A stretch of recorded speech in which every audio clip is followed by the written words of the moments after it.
इस दुनिया में तीन माइंडसेट के लोग होते हैं, poor mindset, middle class mindset और रिच माइंडसेट। इन तीनों में बहुत बड़ा डिफरेंस होता है और इनका डिफरेंस ही इनको इन सबसे अलग बनाता है।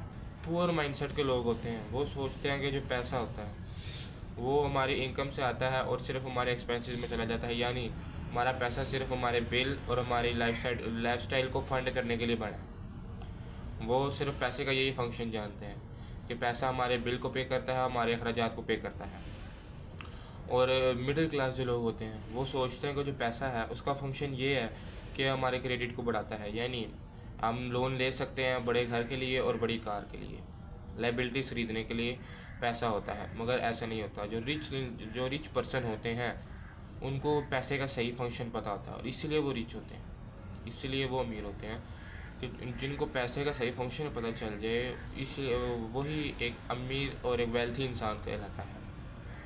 पैसे का असल फंक्शन जो रिच के नज़रिए में होता है, जो रिच इंसान के नज़रिए में होता है, वो होता है कि अपने पैसे को एक्सपांड करना, यानी पैसे से पैसा बनाना। और वो होता है एसेट्स के ज़रिए, वो रियल एस्टेट के ज़रिए हो सकता है, वो स्टॉक मार्केट के ज़रिए हो सकता है, वो एसेट्स के ज़रिए होता है। जितना ज़्यादा पैसे को एक्सपांड करते जाएंगे उतनी ज़्यादा आपकी वेल्थ बढ़ती जाएगी। वेल्थ की डेफिनेशन बता देता हूँ कि वेल्थ क्या होती है।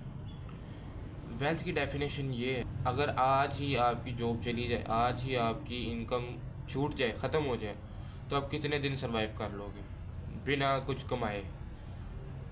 पुअर बंदा तो सर्वाइव नहीं कर सकता। मिडिल क्लास बंदे ने लोन लिए होते हैं, वो उनको पूरा करने में उसकी टेंशन बढ़ जाएगी। जो रिच पर्सन होते हैं वो उनकी पैसिव इनकम आ रही होती है, उनके एसेट्स से वो होते हैं उनके पीछे। रिच पर्सन अगर काम ना भी करे तो वो फिर भी अपने वेल्थ से, अपनी एसेट से पैसा कमाता है।